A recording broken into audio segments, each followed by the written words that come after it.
নৰেন্দ্ৰ মোদী নেতৃত্বাধীন কেন্দ্ৰীয় বিজেপি চৰকাৰে ইমিগ্ৰেশ্যন এণ্ড ফৰেনাৰ্ছ এক্ট 2025 জৰিয়তে কা আইনৰ অধীনত 2024 চনৰ 31 ডিচেম্বৰ পৰ্যন্ত যি বিদেশী অহাৰ পথ প্ৰশস্ত কৰিছে, যি বিদেশীক নাগৰিকত্ব দিয়াৰ যি অসম বিৰোধী সিদ্ধান্ত গ্ৰহণ কৰিছে, অসমৰ খিলঞ্জীয়া মানুহৰ বিৰোধী সিদ্ধান্ত গ্ৰহণ কৰিছে, এই সিদ্ধান্ত কোনো কাৰণত আচলতে মানি লোৱা নহ'ব।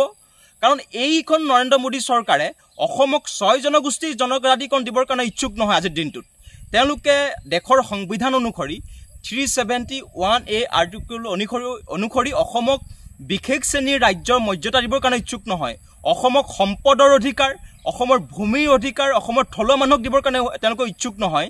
তেওঁলোকে আজিৰ দিনটোত অসমক আন্তঃৰাজ্যিক পাৰপত্ৰ প্ৰদান কৰিবৰ কাৰণে ইচ্ছুক নহয়। কিন্তু তেওঁলোকে আজিৰ দিনটোত অসমক চিৰদিনৰ কাৰণে বিদেশী চৰণীয়া পথাৰ কৰিবৰ কাৰণে, অসমক চিৰদিনৰ কাৰণে বিদেশী ডাষ্টবিন কৰিবৰ কাৰণে তেওঁলোক কিন্তু ইচ্ছুক হৈ উঠিছে।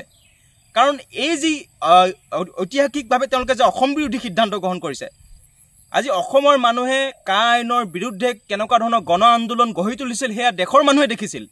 5জনকৈ ডেকা ল'ৰা শ্বহীদ হৈছিল।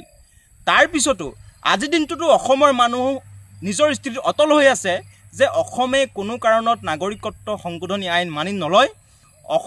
অসম চুক্তি অনুসৰি 1971 চনৰ 24 মাৰ্চৰ পিছৰ সকলো বিদেশীয়ে অসম এৰিব লাগিব আৰু তাৰ পিছত অহা কোনো বিদেশী, সেয়া হিন্দুৱে হওক, মুছলমানেই হওক, যিকোনো ধৰ্মৰ মানুহ নহওক কিয়, কোনো বিদেশীৰ বোজা নলয় বুলি অসমৰ মানুহে সিদ্ধান্ত গ্ৰহণ কৰিছে।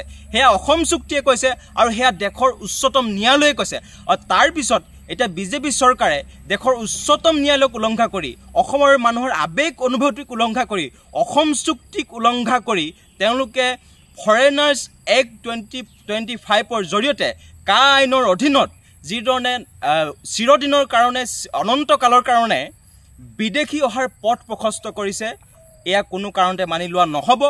আমি এটা কথা অতি স্পষ্টভাৱে ক'ব বিচাৰিছোঁ, যিদৰে উত্তৰ পূৰ্বাঞ্চলৰ প্ৰতিখন ৰাজ্যৰ কাৰণে যিদৰে কা আইন বেয়া, সেয়া অসমৰ কাৰণেও একেদৰে কা আইন বেয়া, এয়া আমি অনুভৱ কৰিছোঁ। যিদৰে ষষ্ঠ অনুসূচী অঞ্চলসমূহৰ কাৰণে যিদৰে কা আইন বেয়া, সেই কা আইন অসমৰ কাৰণে বেয়া বুলি আমি অনুভৱ কৰিছোঁ।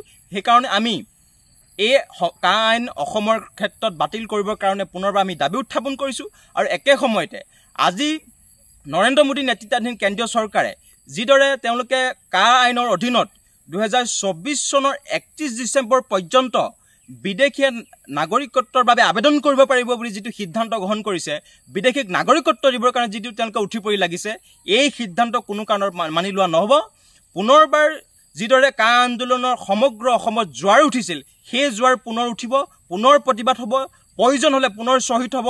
কিন্তু তাৰ কোনো কাৰণত অসমক হিন্দুৱে হওক, মুছলমানেই হওক, 1971 চনৰ পিছত কোনো এজন বিদেশীৰ বোজা যে অসমে নলয়, এই কথা নৰেন্দ্ৰ মোদী চৰকাৰে, এই কথা বিজেপি চৰকাৰে, এই কথা হিমন্ত বিশ্ব শৰ্মাহঁতে আচলতে মনত ৰখা উচিত।